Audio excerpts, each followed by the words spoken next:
서대문을 국회의원 김영호입니다. 저는 오늘 모두 발언은 생략하도록 하겠습니다. 먼저 법무부 장관께 질문드리겠습니다. 네, 저는 오늘 지난 겨울 우리 국민들의 공분을 불렀던 사건 하나만 짚고 넘어가려 합니다. 바로 지난 12월 라임 사태 김봉현과 관련된 이른바 96만 원 룸사롱 검사 술 접대 사건입니다. 당시 김봉현 씨로부터 룸사롱에서 술 접대를 받았던 검사 3명 중 2명의 검사는 무혐의 처분을 받아 불기소 결정이 내려졌고 1명의 검사만 청탁금지법 위반으로 기소된 상태죠? 예, 그렇습니다. 무혐의 처분을 받아 기소를 면한 2명의 검사는 아직 현직에 있고요. 맞죠? 예, 현직에 있습니다. 네.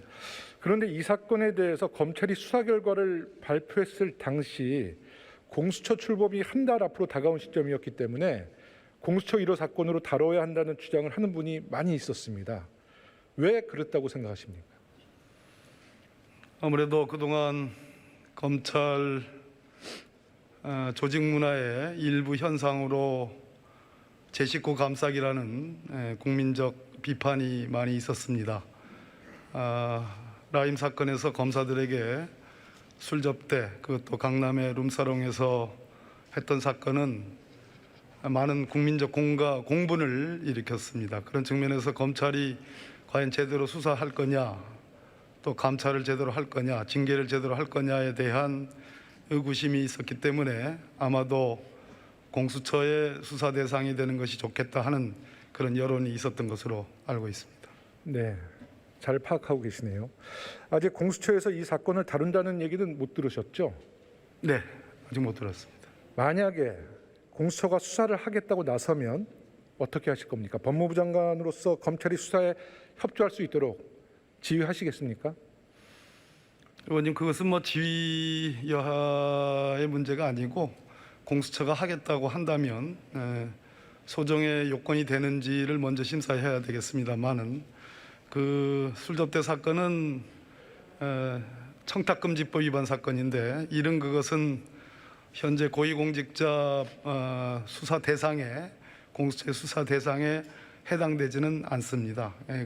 그렇지만 지금 의원님 말씀처럼 엄정하게 하라는 그런 측면에서 당연히 법무부는 당연히 엄정한 측면에 동의하는 그런 입장입니다. 국민들의 민심의 법정에서는 이 사건이 아직 현재 진행형이라는 사실 꼭 명심해 주시기 바라겠습니다. 네. 네. 잠시 화면을 좀 보시죠. 저 사진 보신 적 있으시죠? 네. 양주와 술잔이 가득 찬 테이블에 검사들을 위한 불기소 세트 99만 9천 원이라고 적혀 있는 게 보이실 텐데요. 술 접대를 받고도 마신 술값이 100만 원이 안 된다는 이유로 불기소 결정을 내린 검찰을 풍자하고 조롱한 사진인데요. 여기에 우리 국민들이 이 사건을 보는 관점, 그 핵심이 고스란히 담겨져 있습니다. 사실 사건 개요는 아주 간단합니다. 술값을 지불한 김봉현 씨를 포함해서 5명이 참석한 자리인데 술값 총액이 536만 원이었죠. 536만 원 술값으로 접대받은 검사가 3사람이기 때문에 대충 계산해도 각각 100만 원이 훨씬 넘는데 검찰은 그중 2검사가 마신 술값 96만 2천 원으로 계산했어요. 2사람은 좀 빨리 귀가했으니까 마신 술값을 그 시간만큼 더 빼줘야 되는 거 아니냐. 그리고 수사 기록 보셨는지 모르겠습니다만 거기에는 종업원 팁, 밴드비도 모두 합산해서 제외시켰다고 그러더라고요. 이런 해괴한 계산법 때문에 국민들이 공분하는 거거든요. 어떻게 생각하십니까? 네, 아마도 수사팀에서는 대법원 판례가 인정하는 법리 해석에 입각해서 지금 의원님 지적하시는 그런 수사 결론을 낸 것 같습니다. 그걸 여부를 떠나서 국민적 정서에는 맞지 않는 계산법이 아닌가 하는 생각은 갖고 있습니다만 차제에 법무부에서 할 수 있는 엄정한 조치가 있다면 엄정하게 처리를 할 예정입니다. 게다가 더 기막힌 거는요. 술값을 낸 김봉현 씨까지 접대받은 사람 숫자에 포함시켰다는 거거든요. 이런 논리라면 사람들이 택시비를 낼 때 택시기사도 같이 탔으니까 기사도 택시비를 나눠야 된다는 그런 이야기거든요. 정말 납득이 되지 않죠. 정말 저도 납득이 안 되고 장관님도 이런 계산법이 납득이 되십니까? 의원님 질타를 충분히 이해하고 있습니다. 또 정말 중요한 거는요. 이날 술자리가 어떻게 만들어졌냐는 겁니다. 라임 사태 피의자를 변호하기로 한 특수부 검사 출신 정관 변호사가 김봉현 씨에게 현직 검사들을 좀 알아두면 좋겠다라고 소개해 준 자리였습니다. 만약 이 자리에 검사가 아니라 일반 공무원, 경찰 이렇게 술접대 받았으면 이건 청탁금지법이 아니라 뇌물죄, 알선 수뢰 혐의로 3명 모두 기소했을 겁니다. 그러지 않습니까?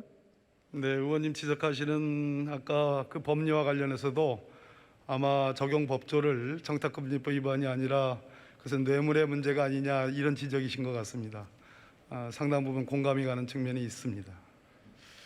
우리나라 공직자 사회가 가장 공정해야 되는데요. 검사가 연루된 사건과 일반 공무원이 연루된 사건이 특히 향응 제공 관련된 사건은 판이하게 다른다는 겁니다. 검사 관련된 사건은 다 쪼개기로 계산하고요.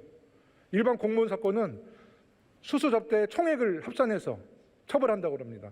그런 수사 자료, 5년치 수사 자료 한번 검토해 보시고요. 사실 그런 것이 있다면 바로 잡아주시기 바라겠습니다. 네, 지금 법무부에서 이런 그 술자리에 3명의 검사들이 동석해서 접대를 받은 것으로 이렇게 파악이 되고 있는데 그 중에 현재까지 감찰을 진행해 본 결과 3명의 검사 중에 한 사람은 기소를 했고요. 나머지 둘에 대해서 이제 추가적인 감찰을 하고 있는데 현재 3명 중에 기소된 검사를 포함해서 징계 혐의가 드러난 2명의 검사들에 대해서는 징계 절차를 착수하려 합니다, 의원님. 그런 측면에서 오늘 의원님의 우리 김영우 의원님의 질타에 대해서 충분히 공감하고 국민 정서와 관련해서도 거기에 부응하는 그러한 조치를 취하겠습니다. 네, 지켜보겠습니다. 이 사건이 불거졌을 당시 윤석열 검찰총장이 국정감사에서 한 발언 기억나는데요. 자, 화면 보시죠. 화면에 나와 있죠. 작년 10월 22일 국정감사 당시 윤석열 검찰총장의 한 발언입니다. 정확히 71글자로 된 이 짧은 발언을 통해 국민을 향해 3가지를 약속했습니다. 첫째, 수사 결과가 나오면 필요한 조치를 하겠다. 둘째, 사과할 일이 있으면 사과하겠다. 셋째, 근본적인 개선책을 강구하겠다. 자, 이미 12월 8일에 검사 3명에 대한 술 접대 사실은 객관적 증거로 인정된다. 이런 수사 결과가 나왔습니다. 그리고 윤 전 총장은 3월 4일에 총장직을 사임했습니다. 그 사이에 석 달의 시간이 있었죠. 그러면 장관님 솔직하게 답변해 보십시오. 윤 총장이 이 사건을 정말로 심각하게 보고 제대로 된 수사 지휘를 했다고 생각하십니까? 3월 4일 날 나가버려서 아니요. 그 3달 사이에 제대로 된 수사를 했다고 보십니까? 국정감사장에서 수사 지휘한다고 했잖아요.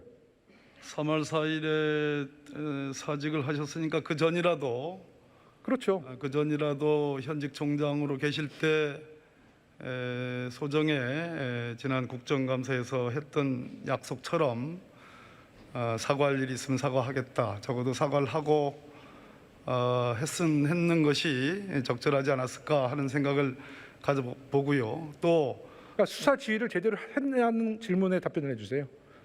수사지휘 사실은 이제 남부지검의 수사가 검찰총장 당시 윤석열 검찰총장의 수사 지휘와 단절돼서 독립적으로 하는 수사였습니다. 그래서 최종 수사 결과만 보고하도록 돼 있기 때문에 아마 수사 지휘 여지는 그렇게 충분하지 않았을 거고요. 아니요. 윤석열 총장이 국정감사에서 저도 심각하게 생각하고 있고 수사를 지시했기 때문에 이렇게 답변을 했어요. 수사를 지시했다. 그러니까 수사 지시를 잘 했냐는 거예요. 그 뒤에 사정 변경이 있어가지고요. 남부지검장 교체가 있었고 그 뒤에 독립적으로 그 라임 사건에 대한 수사가 진행이 됐습니다. 그 술접대 사건에 대해서는 제 기억으로는 그 부분 별개로 독립적으로 수사하도록 되어 있는지 여부는 제가 좀 기억이 충분치 않는데요. 전체적으로 남부지검 수사팀은 나름 수사를 했고요. 그래서 수사 결과를 도출했는데 지금 의원님 말씀하시는 것처럼 당시 검찰총장이 충분한 조치를 취했느냐라는 그 질문에 대해서는 의원님 인식과 상당 부분은 인식을 같이 하고 있습니다. 윤 총장이 이 사건 이후 필요한 조치 취하지 않았죠? 조치가 전혀 없었죠?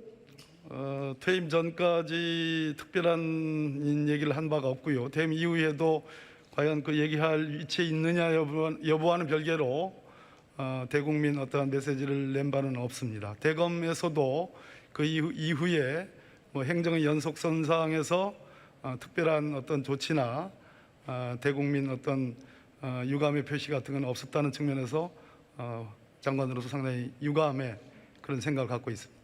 윤 총장이 이 사건 이후 국민들에게 사과는 안 했고요. 그건 확인된 거고요. 그렇죠? 윤 총장이 이 사건 이후 개선책 강구하지 않았죠.